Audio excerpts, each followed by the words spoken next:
बिस्मिल्लाहिर्रहमानिर्रहीम। अस्सलामु अलैकुम अज़ीज़ तलबा। आज से हम एक्सरसाइज 1.1 की शुरुआत कर रहे हैं, जिसमें पहले हम मैट्रिक्स को डिफ़ाइन करेंगे। लेकिन मैट्रिक्स को डिफ़ाइन करने से पहले आप ये दो डिफिनेशन समझ लें। पहले हॉरिजॉन्टल लाइन, ऐसी लाइन जो कि लेफ़्ट से राइट तक खींची जाए, फ्रॉम लेफ़्ट टू राइट। और वर्टिकल लाइन हमारे पास होती है जो कि अप से डाउन, ऊपर से नीचे की तरफ खींच जाए, तो उसको हम वर्टिकल लाइन कहते हैं। तो अज़ीज़ तलबा, नंबर्स की ऐसी ख़ास अरेंजमेंट जो कि हम हॉरिजॉन्टल लाइन यानी रोज़ एंड वर्टिकल लाइंस यानी कॉलम्स में कर सकें, तो ऐसी ख़ास किस्म की अरेंजमेंट को हम क्या कहते हैं? मैट्रिक्स। और मैट्रिक्स को हम capital alphabets A B C extra XYZ जिससे भी आप डिनोट कर सकते हैं। इसके अलावा इसके जो हमारे पास अंदर नंबर्स लिखे होते हैं, तो हर नंबर को एंट्री या एलिमेंट ऑफ द मैट्रिक्स कहा जाता है। इसके बाद हमारे पास ऑर्डर ऑफ मैट्रिक्स है। तो ऑर्डर ऑफ मैट्रिक्स को हम डिफाइन कैसे करेंगे? Order of matrix is equal to number of rows multiplied by number of columns. Number of rows को हम m से डिनोट करते हैं और नंबर ऑफ कॉलम्स को हम n से डिनोट करते हैं। तो इट मीन्स इसका जो हमारे पास ऑर्डर होगा वो m मल्टीप्लाई बाई n होगा। लेकिन इसमें ख़ास बात यह है कि नंबर ऑफ रोज़ को आपने क्या करना है? हमेशा पहले लिखना है। इसके बाद हमारे पास नेक्स्ट जो डिफिनेशन है वो इक्वल मैट्रिक्स की है। सो ऐसे मैट्रिक्स जिनके करस्पॉन्डिंग एलिमेंट्स सेम हों, तो इस तरह के मैट्रिक्स को हम इक्वल मैट्रिक्स कहते हैं। अस्सलामु अलैकुम अज़ीज़ तलबा। एक्सरसाइज 1.2 के क्वेश्चन नंबर 2 को पहले हम सॉल्व करते हैं, क्योंकि क्वेश्चन नंबर 1 डिपेंड करता है एसी के ऊपर। तो इसमें सबसे पहले हम डिफिनेशन पढ़ेंगे ऑर्डर ऑफ मैट्रिक्स की। अब ऑर्डर ऑफ मैट्रिक्स हमारे पास क्या होता है कि number of rose multiply by number of columns. लेकिन डियर स्टूडेंट, इसमें आपने ये बात इस बात पर आप का गौर करना है स्टूडेंट। इसमें आपने इस बात का ख्याल रखना है कि नंबर ऑफ़ रोज़ जो हैं वो आपने सबसे पहले नंबर ऑफ़ रोज़ लिखने हैं। तो इसी डिफिनेशन को हम अपने सामने रखते हुए इन क्वेश्चन को क्या करते हैं? सॉल्व करते हैं। तो इसमें हमारे पास फर्स्ट पार्ट है इसका A, 1 2 -1 3 4 एंड 2। अब डियर स्टूडेंट, हम जानते हैं कि जो हमारे पास हॉरिजॉन्टल लाइंस होती हैं ये हमारे पास वो रोज़ कहलाती हैं। तो इसमें हमारे पास आप नंबर ऑफ रोज़, अभी हमारे पास रोज़ हैं, तो नंबर ऑफ रोज़ इसमें हमारे पास डियर स्टूडेंट कितने हैं? 2। और जो वर्टिकल लाइंस हैं ये हमारे पास क्या कहलाती हैं? कॉलम्स। तो नंबर ऑफ कॉलम्स, तो नंबर ऑफ कॉलम्स हमारे पास हैं 1 2 एंड 3। तो ये हम लिख लेते हैं 3। अब इसका हम लिखते हैं ऑर्डर। तो ऑर्डर क्योंकि number of rows multiply by number of column होते हैं, तो ये हमारे पास आ जाएगा 2 मल्टीप्लाई बाई 3। तो ये इसका ऑर्डर हो गया। इसको हम यहाँ भी लिखते हैं 2 क्रॉस 3। लेकिन इसमें आपने वही ख्याल रखना है कि जो नंबर ऑफ रोज़ हैं उसको आपने सबसे पहले लिखने हैं। तो इसी क्वेश्चंस को और डिफिनीशन को सामने रखते हुए हम इसका एक दूसरा क्वेश्चन सॉल्व करते हैं। सेकंड पार्ट है इसका हमारे पास B -4। तो अब डियर स्टूडेंट देखें, इसमें हमारे पास नंबर ऑफ रो भी एक है number of rows and number of columns. तो नंबर ऑफ़ रोज़ इसमें हमारे पास एक है क्योंकि एक ही एलिमेंट है, और नंबर ऑफ़ कॉलम भी हमारे पास इसमें क्या है, एक ही है। तो इसका ऑर्डर जो है वो हमारे पास आ जाएगा 1 मल्टीप्लाई बाई 1। इसको हम यहाँ भी लिखते हैं 1 मल्टीप्लाई बाई 1। तो इसी के बेस पर हम एक दो डिफरेंट और क्वेश्चन सॉल्व कर लेते हैं। से इसका एफ़ वाला जो है थर्ड पार्ट, इसको हम लिख लेते हैं 2 1 3 2 4 -1। अब इसमें हम सबसे पहले लिखते हैं number of rows and number of columns. अब नंबर ऑफ़ रोज़ हमारे पास कितने हैं, 1 2 एंड 3। तो ये नंबर ऑफ़ रोज़ हो जाएंगे हमारे पास 3, एंड नंबर ऑफ़ कॉलम कितने हैं, 1 एंड 2। तो ये नंबर ऑफ़ कॉलम हो जाएंगे। तो अब इसका हम लिखते हैं ऑर्डर। तो ये हमारे पास हो जाएंगे क्योंकि इसके 3 रोज़ हैं और 2 कॉलम्स। तो ये हमारे पास इसका क्या बन जाएगा, ऑर्डर। अब इसके बेस पर हम एक दूसरा क्वेश्चन सॉल्व करते हैं। D part 1 2 3 6 5 9 0 0 and 0। अब डियर स्टूडेंट देखें नंबर ऑफ रोज़, देखिए हर जगह मैं नंबर ऑफ रोज़ को क्या कर रहा हूँ, पहले लिख रहा हूँ, एंड नंबर ऑफ कॉलम्स, और नीचे हम इसका लिख लेंगे फिर ऑर्डर। तो डियर स्टूडेंट अब देखें number of rows 1 2 3, number of rows भी 3 है, and number of columns 1 2 and 1 2 and 3। तो ये भी, तो हमारे पास इसका जो ऑर्डर है वो क्या आ जाएगा, 3 क्रॉस 3। एंड क्वेश्चन नंबर 2 के सॉल्यूशन से आपको उम्मीद है कि ऑर्डर ऑफ मैट्रिक्स समझ आ गया होगा। तो इसी के बेस पर ये दो डिफिनेशन है जो कि इस क्वेश्चन में यूज़ होती हैं। तो पहले इनको समझ लेते हैं। स्क्वायर मैट्रिक्स हमारे पास डियर स्टूडेंट वो होता है कि जिसमें number of rose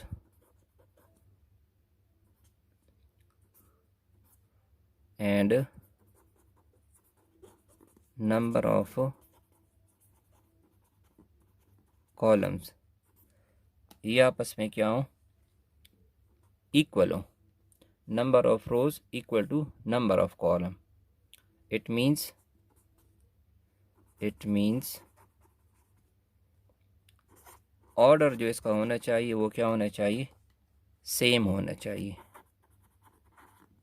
number of rows and number of columns क्या होने चाहिए, बराबर होने चाहिए। और रेक्टेंगुलर में बिल्कुल इसके डिफरेंट कि number of rows and number of columns ये आपस में इक्वल ना हो। तो ये हमारे पास रेक्टेंगुलर, इट मीन्स इसका मतलब हमारे पास क्या हुआ कि इसका ऑर्डर नॉट सेम, मतलब नंबर ऑफ रोज़ और नंबर ऑफ कॉलम आपस में बराबर नहीं होने चाहिए। तो डियर स्टूडेंट अब इसी डिफिनेशन को लिखते हुए हम देखते हैं कि इसमें रेक्टेंगुलर मैट्रिक्स कौन से और स्क्वायर। तो इसमें हम पहले पार्ट नंबर ए को दे देते हैं 2 3 0 एंड 5। अब इसमें हम चेक करते हैं कि number of rows and number of columns.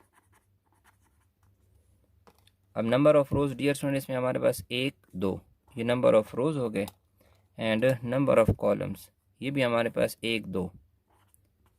तो इसका मतलब है कि नंबर ऑफ़ रोज़ और नंबर ऑफ़ कॉलम क्या आ गए, सेम आ गए। तो इसका जो ऑर्डर होगा वो क्या होगा, 2 multiply by 2। It means same जो हमने लिखा है, ये नंबर ऑफ़ रोज़ और नंबर ऑफ़ कॉलम हमारे पास क्या होने चाहिए, इक्वल होना चाहिए। तो इसी के बेस पर हम लिख सकते हैं कि ये हमारे पास जो है क्या है, स्क्वायर मैट्रिक्स है।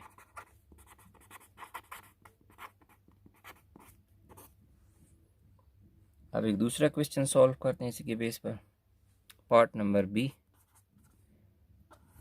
6 3 -1 1 5 एंड 2।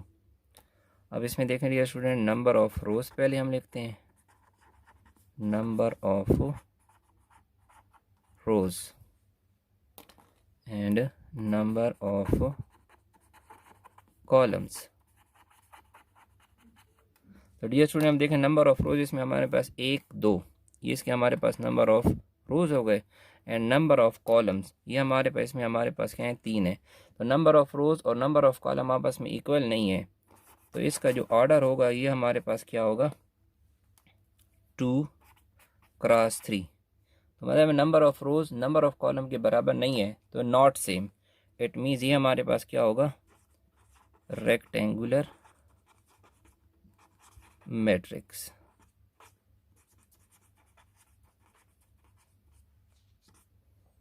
तो इसका ऑर्डर हम यहाँ भी लिखते हैं, ये 2 cross 2 order same and 2 cross 3 order same नहीं है। तो डियर स्टूडेंट उम्मीद है कि आप समझ चुके होंगे इसको। तो इसके बाकी जो रिमेनिंग क्वेश्चन है उसको भी आप देख सकते हैं। हैंड्स मैं यहाँ आपको दे देता हूँ। अब देखें इसके हमारे पास क्या है, 3 रो एंड 3 कॉलम्स हैं। इट मीन्स ये हमारे पास क्या है, स्क्वायर मैट्रिक्स है, स्क्वायर मैट्रिक्स। और इसमें देखिए ये भी हमारे पास 1 रो और 1 कॉलम है, ऑर्डर सेम है, तो ये भी स्क्वायर मैट्रिक्स। और ये देखें इसका रो 1 है लेकिन कॉलम 2 हैं, 1 रो और 2 कॉलम, तो ये रेक्टेंगुलर मैट्रिक्स है।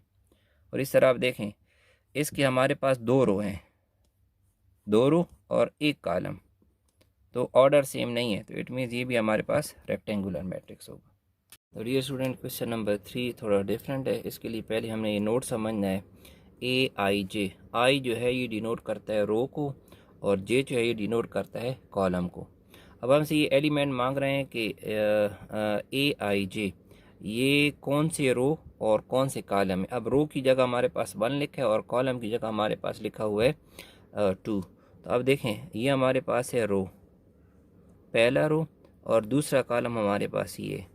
तो इसमें अगर आप देखें डियर स्टूडेंट, पहले रो और दूसरे कॉलम में सिर्फ ये एलिमेंट आ रहे हैं, तो इसका आंसर हमारे पास क्या होगा, जस्ट 2। इस तरह अगर डियर स्टूडेंट देखें कि दूसरे रो और दूसरे कॉलम, तो ये हमारे पास है दूसरा रो और दूसरा कॉलम, तो इसमें हमारे पास जो एलिमेंट आ रहा है वो क्या आ रहा है, 5। तो इसका आंसर हमारे पास क्या हो जाएगा, 5। नेक्स्ट क्या है, तीसरा रो और दूसरा कॉलम, तो थर्ड रो अब हमारे पास ये है, third row and second column हमारे पास यही है, तो हमारे पास इसमें आ जाएगा 1। अब नेक्स्ट हमसे क्या मांग रहे हैं, fourth row and third column. अब देखें फोर्थ रो हमारे पास ये है, फोर्थ रो ये और थर्ड कॉलम ये है, तो फोर्थ रो और थर्ड कॉलम, इसमें जो एलिमेंट हमारे पास आ रहा है वो क्या आ रहा है, 6। तो इसका आंसर हो जाएगा 6। इस तरह हमारे पास क्या आ रहा है, 1 3, पहला रो और तीसरा कॉलम, पहला रो और तीसरा कॉलम, तो इसमें एलिमेंट हमारे पास क्या आ रहा है, 4। और लास्टली थर्ड रो एंड, और लास्टली हमसे क्या मांग रहे हैं, third row and third column, तो ये हमारे पास है थर्ड रो और थर्ड कॉलम, इसमें एलिमेंट हमारे पास क्या होगा, 5। क्वेश्चन नंबर 4 सॉल्व करने से पहले हम ये इक्वल मैट्रिक्स की डिफिनेशन पढ़ लेते हैं। ये 2 matrix are said to be equal if their corresponding elements are same। अभी करस्पॉन्डिंग एलिमेंट सेम होने का मतलब क्या है, अगर डियर स्टूडेंट हमारे पास एक मैट्रिक्स है A इसमें एलिमेंट है 1 2 3 4 और दूसरे मैट्रिक्स है उसकी भी यही एलिमेंट है 1 2 3 4। तो हम कह सकते हैं दोनों मैट्रिक्स इक्वल हैं क्योंकि 1 की करस्पॉन्डिंग यहाँ हमारे पास क्या है 1 और 4 की करस्पॉन्डिंग क्या है 4। इस तरह 2 की करस्पॉन्डिंग 2 3 की करस्पॉन्डिंग 3। तो इस तरह के मैट्रिक्स हों तो उनको हम क्या कहते हैं इक्वल मैट्रिक्स। इसी के बेस पर अब हम इस क्वेश्चन को सॉल्व करते हैं। अब इसमें हमें कह रहे हैं कि which of the following matrix are equal. तो डियर स्टूडेंट अगर आप गौर से देखें तो ए वाला और जो डी वाला मैट्रिक्स है क्या सेम है क्योंकि इसका पहला एलिमेंट B2 है, इसका B2 है। यहाँ 5 लिखा लेकिन इसको 1 + 4 ये भी 5 के बराबर है 1 और 3। तो इसकी बेस पर हम लिख सकते हैं कि ए और डी ये वाले मैट्रिक्स आपस में क्या है इक्वल है। क्यों इक्वल है? क्योंकि ए के एलिमेंट जो हैं वो हमारे पास है 2 5 1 3 और इस तरह डी के एलिमेंट जो है वो भी 2 4 + 1 ये भी 5 के बराबर होता है और 1 3। तो it means corresponding element same है। तो इट मीन्स ये दोनों मैट्रिक्स हमारे पास क्या होंगे सेम होंगे। तो बाकी हमारे पास रह गए बी और सी। तो ये भी दोनों आपस में इक्वल हैं क्योंकि बी के एलिमेंट हमारे पास देखें 2 और यहाँ 1 + 1 तो ये भी 2 के बराबर है। 5 3 + 2 ये भी 5 के बराबर है 4 और ये 2 + 1। तो इस बेस पर हम लिख सकते हैं इसके एलिमेंट हमारे पास हैं 2 5 4 3 और ये जो है 1 + 1 लिखा है जो कि 2 के बराबर होता है, 3 + 2 लिखा है जो कि 5 के बराबर होता है और 4 तो इसी तरह है और ये इन्होंने 2 + 1 लिखा है ये भी 3 के बराबर है। तो इसलिए हम कह सकते हैं कि दोनों मैट्रिक्स भी आपस में इक्वल हैं। क्वेश्चन नंबर 5 में भी इक्वल मैट्रिक्स की एप्लीकेशन है। इसमें हम यही कह रहे हैं कि आप अगर ए और बी मैट्रिक्स दोनों आपस में बराबर हों तो बताएं कि इस अननोन जो है यू वी और डब्ल्यू इनकी वैल्यूज़ हमारे पास क्या होंगी। इसकी सॉल्यूशन स्टार्ट करते हैं।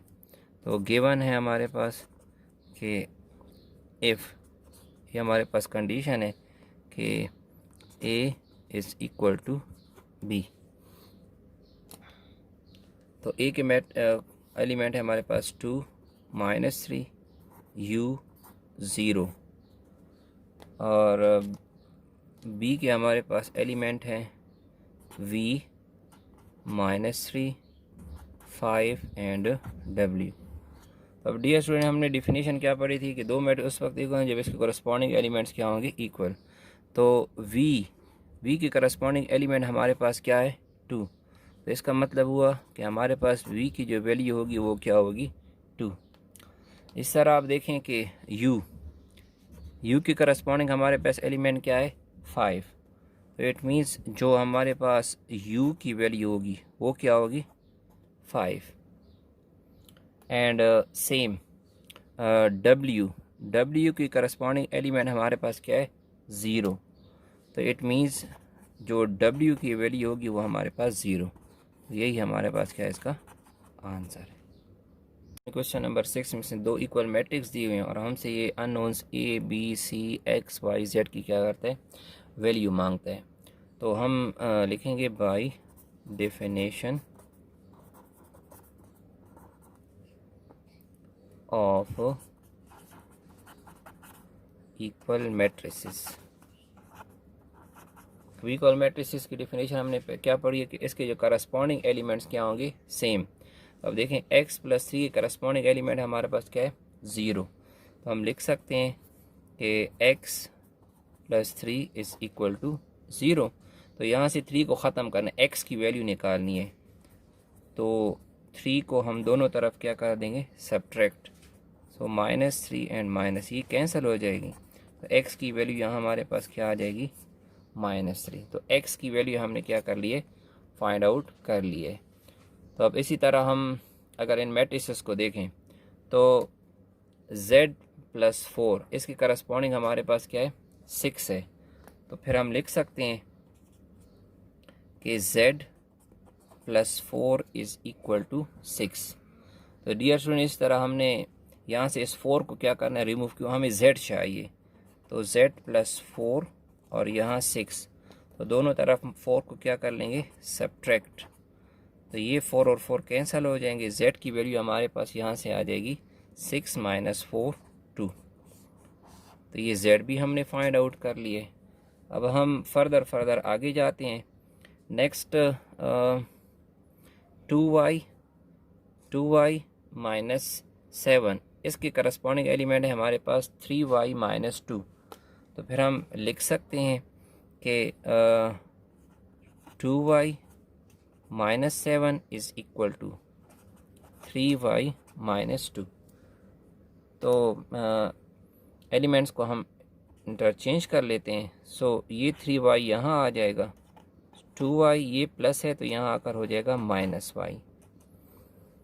तो इस तरह इस 7 को हम इस तरफ शिफ्ट कर लेते हैं तो -2 है, ये +7 इस तरफ आकर हमारे पास -7 यहाँ का +7 बन जाएगा। सो 2y -3 दोनों को सब्ट्रैक्ट करते हैं, लेकिन y 3y की जो सिंबल है ये माइनस, ये बड़ी है तो y के साथ माइनस लगेगा। और यहाँ से हमारे पास 7 की सिंबल बड़ी है तो 5, या दोनों तरफ माइनस के साथ मल्टीप्लाई कर दें तो y की वैल्यू हमारे पास क्या आ जाएगी, -5। x, y और z की वैल्यू तो हम फाइंड कर चुके हैं। अब आगे जाते हैं। -6 के करस्पॉन्डिंग -6 है तो इसको छोड़ दें। अब देखिए -a और इसके करस्पॉन्डिंग हमारे पास क्या है, -3। तो हम लिख सकते हैं कि a -1 इज़ इक्वल टू -3। तो यहाँ से इस 1 को क्या करना है, ख़त्म करना है। तो a -1 एंड -3, तो दोनों तरफ इसको क्या कर लेते हैं, प्लस कर लेते हैं। तो ये 1 और 1 कैंसिल हो जाएगा। यहाँ से a की वैल्यू -3 + 1 तो ये हो जाएगा -2। अब आगे जाते हैं। 0 के करस्पॉन्डिंग हमारे पास है 2c + 2। तो हम लिख लेते हैं कि 0 इज़ इक्वल टू 2c + 2। तो अब हमें c चाहिए, इस 2 को यहाँ से ख़त्म करना है। इस 2 को यहाँ ले आते हैं तो या दोनों तरफ इसको सब्ट्रैक्ट कर लें, 2c + 2 - 2। तो ये और ये कैंसिल हो जाएंगे, यहाँ से आ जाएगा -2 और c। तो अब हमें c चाहिए और 2 इसके साथ मल्टीप्लाई हो रहा है तो दोनों तरफ इसे हम क्या कर लेते हैं, डिवाइड कर लेते हैं। ये 2 और 2 कैंसिल हो जाएगा और ये भी। तो यहाँ हमारे पास जो c की वैल्यू क्या आ जाएगी, -1। लास्टली हमारे पास a की वैल्यू रहती है b लास्ट में। तो b -3 के करस्पॉन्डिंग में हमारे पास है 2b + 4। तो इसको हम लिख लेते हैं b -3 is equal to 2b + 4। Lastly हम b -3 is equal to 2b + 4 हमने लिख लिए। तो इस तरह b को आपस में इंटरचेंज कर लेते हैं, इस b को वहाँ ले आते हैं और 4 को यहाँ। तो ये हो जाएगा हमारा -3, यहाँ +4 है तो ये -4 हो जाएगा। 2b अपनी जगह, ये प्लस भी है, यहाँ आकर माइनस भी हो जाएगा। तो इनको सॉल्व करते हैं। 2b में से b माइनस करेंगे तो b आ जाएगा, और इन दोनों को हम क्योंकि सिंबल इनकी सेम है तो ऐड कर लेंगे तो यहाँ से -7। तो ये हमारे पास सारे अननोन्स की वैल्यूज़ फाइंड हो चुकी हैं। क्वेश्चन नंबर 7 भी हमारे पास ये इक्वल मैट्रिक्स की डिफिनेशन, इसको हमने सॉल्व करना है। तो by definition of equal matrix, तो इसी के बेस पर हम लिखते हैं कि इसके जो करस्पॉन्डिंग एलिमेंट्स हैं ये हमारे पास क्या होंगे, सेम। तो a + b इसकी करस्पॉन्डिंग क्या है, -1। तो ये हो जाएगा a + b is equal to -1। ये हमारे पास इक्वेशन नंबर 1 आ जाएगी। एंड 2b + b + 2c की करस्पॉन्डिंग है हमारे पास 4।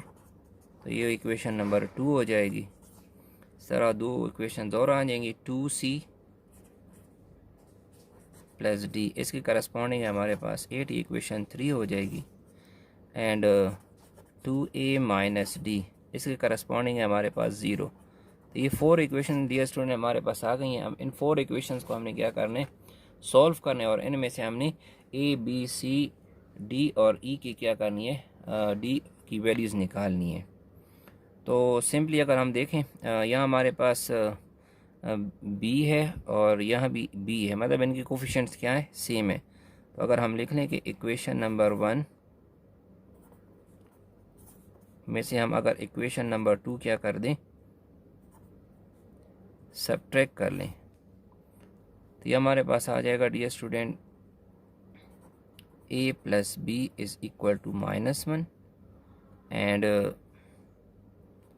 2c प्लस बी के नीचे हमने b लिख लिया है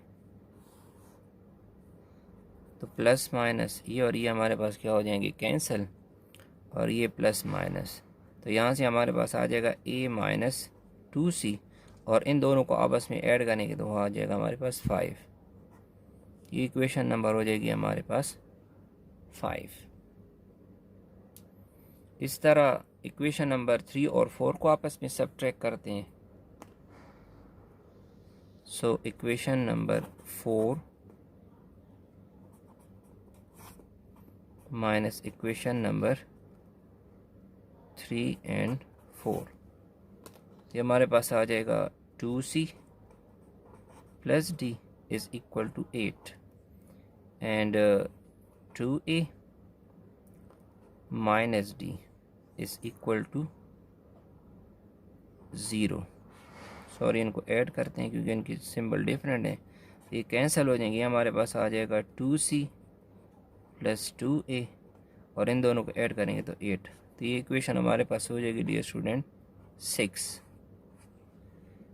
तरह देखें डियर स्टूडेंट इन दोनों को की इक्वेशन में -2c है और यहाँ +2c तो इक्वेशन नंबर 5 और 6 को ऐड कर लेंगे तो इससे हमारे पास c और c रिमूव हो जाएगा और हमारे पास a की वैल्यू आ जाएगी। तो हम लिख रहे हैं a minus 2c is equal to -5 and 2a plus 2c is equal to 8। ये हमने क्या किया equation number 5 and equation number 6 को हमने क्या किया ऐड किया है तो इन दोनों को ऐड करें यहाँ में मिल जाएगा 3a ये और ये कैंसिल हो जाएंगे। यहाँ से हमें बस 8 माइनस 5 यहाँ से भी 3 आ जाएगा तो दोनों तरफ 3 पर डिवाइड कर दें तो डियर स्टूडेंट देखें a की वैल्यू हमारे पास क्या आ गई यहाँ से 1। तो यही a की वैल्यू अगर हम इक्वेशन नंबर 5 में पुट कर लें तो यहाँ से हमें c आसानी से मिल सकता है। तो put a is equal to 1 in equation number value find करने के लिए डियर स्टूडेंट इस a की वैल्यू हम इक्वेशन नंबर 5 में पुट करते हैं तो इससे हमें मिल जाएगा 1 minus 2c is equal to -5। इस 1 को यहाँ से क्या करना है रिमूव तो प्लस हो रहा है तो दोनों तरफ इसको हम क्या कर रहे हैं सब्ट्रैक्ट कर लेते हैं। सो ये -1 कैंसिल हो जाएगा यहाँ से -1 सो -2c और यहाँ से हमारे पास आ जाएगा -6। तो इस 2 को यहाँ से ख़त्म करना है सो -2c डिवाइडेड बाई -2 और -6 डिवाइड बाई -2 और 2 कैंसिल हो जाएंगे तो हमारे पास यहाँ से c की जो वैल्यू है वो हमारे पास आ जाएगी 3 2 6। स्टूडेंट a और c की वैल्यू तो हम फाइंड कर चुके हैं। a की वैल्यू हमारे पास 1 और c की वैल्यू हमारे पास 3। तो नेक्स्ट हमारे पास b और d रहता है तो b की वैल्यू फाइंड करने के लिए a की वैल्यू हम इक्वेशन नंबर 1 में पुट करते हैं तो putting a is equal to 1 in equation number 1 we get तो ये हमारे पास हो जाएगा 1 plus b is equal to -1। तो इस 1 को यहाँ से हमने रिमूव करना है तो इसको हम दोनों तरफ क्या कर लेते हैं सब्ट्रैक्ट तो हो जाएगा -1 एंड -1 ये कैंसिल हो जाएंगे तो यहाँ से b की वैल्यू हमारे पास आ जाएगी -2। अब नेक्स्ट हमने c की value putting c is equal to 3 in equation number 3 d की वैल्यू फाइंड करने के लिए वी गेट ये हमारे पास हो जाएगा 2 इंटू 3 c की जगह हमने 3 पुट कर लिए plus d is equal to 8 तो ये हो जाएगा 6 plus d is equal to 8। तो अब हमने यहाँ से क्या करना है 6 को रिमूव करना है तो हम क्या कर लेते हैं कि 6 प्लस d और 8 दोनों तरफ से सब्ट्रैक्ट कर लेते हैं, -6 -6। तो डी की वैल्यू यहाँ से हमारे पास आ जाएगी